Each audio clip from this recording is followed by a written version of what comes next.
I'm Brad Sand. I ranch here in Dickey County, Ellendale, North Dakota, and I bought the place in 1972, and now I'm into rotational grazing and cover crops and trying to get the land back in shape. Been calving with nature, start calving in June, and getting rid of all the calving problems, the disease and wormers, and it's just, way easier, and I don't have to put up hay all summer, and this has been working out good. We haven't had to give an antibiotic shot. The only time there's anything in the corral we run the chute is when we brand them and bangs vaccinate, and otherwise we just don't hardly do anything with the livestock anymore. So.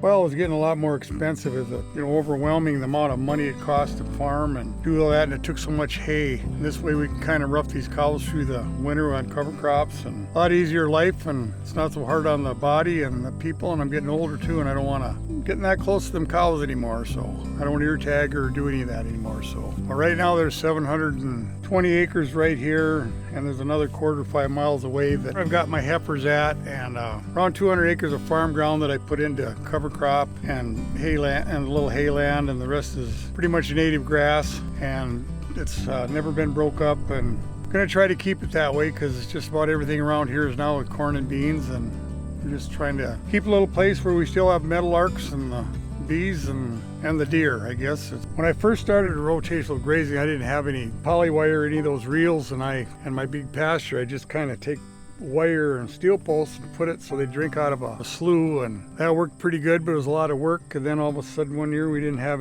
much rain, and there was no water in the sloughs, and when you only have 2 water holes like this, it's really hard to rotate that. So now I've got fresh water in every pasture and the paddocks, and most of my paddocks now are 18 to 20 acres.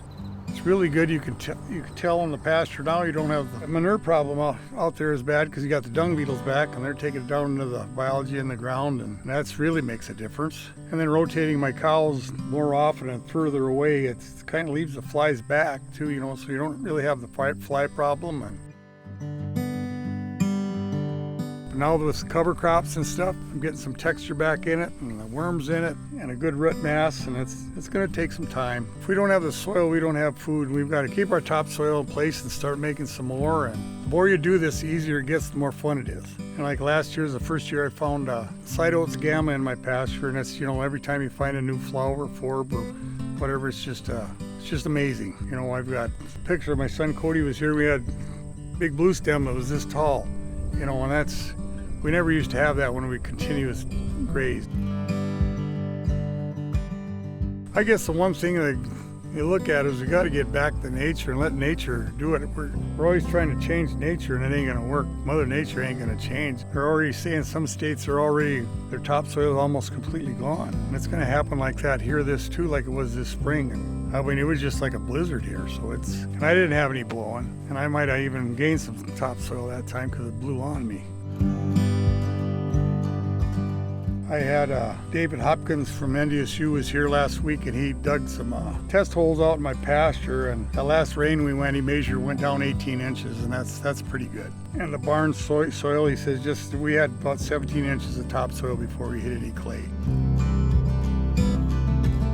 I've had a couple tours for the James River Conservation District. We had a couple tours out here, and then the Grazing Land Coalition had their tour here this summer. And it's a lot of fun to do it, and the most rewarding part is when somebody calls you back in the next week or two and asks you questions about it, because you've got the bug out there, and people are trying to explain to people that a lot of people say it won't work at their place. If you can talk to them and get them started, if you just start a little bit at a time, it'll grow on you, and you'll get going on it. So the best advice on your pasture is you've got to rotate and give that grass a rest. The more you can leave, the better off. You've got to have that leap on there for the sunlight. And